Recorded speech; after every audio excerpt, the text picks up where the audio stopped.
The Eternal Child. A story of a lonely mother and the child who was God himself. Part 1. Sudha. Her name was Sudha, meaning nectar. But her days were dry. The walls of her home echoed with silence.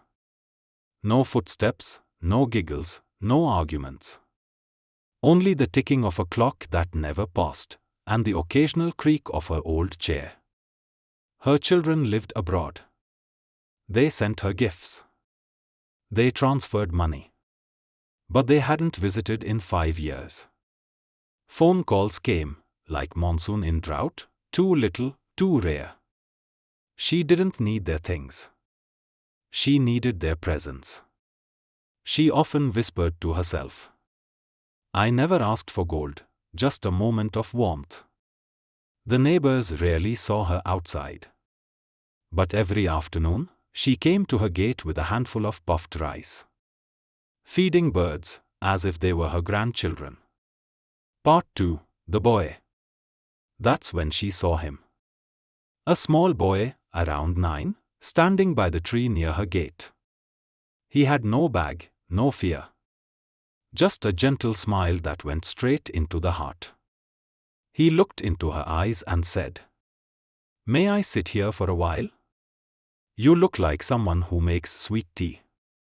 She chuckled, for the first time in weeks. She nodded.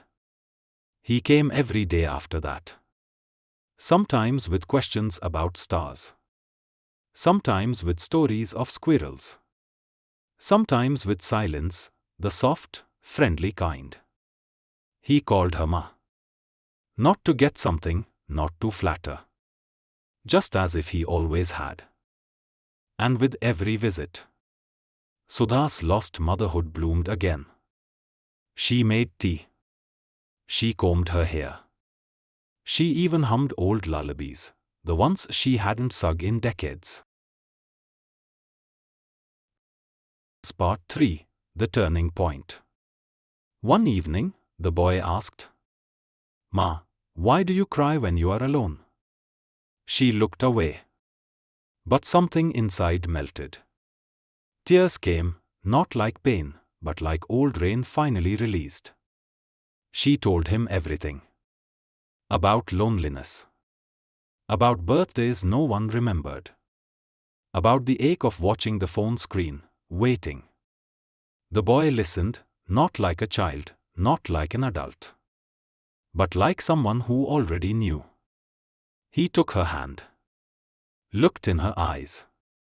And said, "Then let me be your child forever. I will never forget your voice, your tears, your love. I have always been yours, even when you didn't know me." Part 4. The Revelation. But the next day, he didn't come. Nor the next. Sudha asked the tea seller, the milkman, even the postman. But no one had seen any such boy. That night, in a dream, or maybe it was more, she saw him. But now not as a child. He stood in golden light, like a dot, but vast like the sky. He said gently, "I came in the form your heart could open to. I am your eternal child, the one who never leaves, never forgets. I am Shiv Baba. You fed me with your love, now let me feed your soul with mine." Love. Part 5. Sudha Reborn. Sudha woke up in tears, but not from sorrow. From remembrance.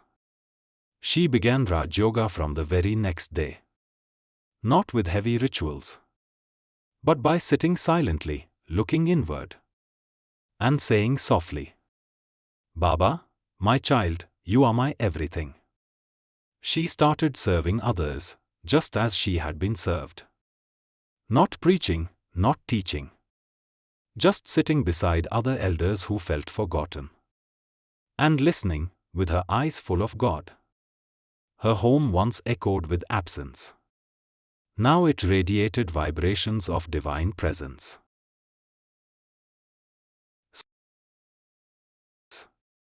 And when someone asked her, "Who is your family now?" She smiled and looked upward. I am not alone. My child comes to me every day. Sometimes in a dream, sometimes in silence. Sometimes in the form of a forgotten soul.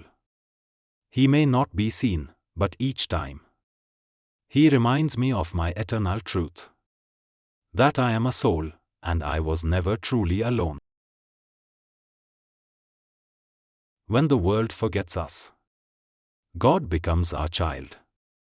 He comes without form and gives us the one thing the world withholds: unconditional, eternal, silent love. Because that is what every soul is still searching for, even today.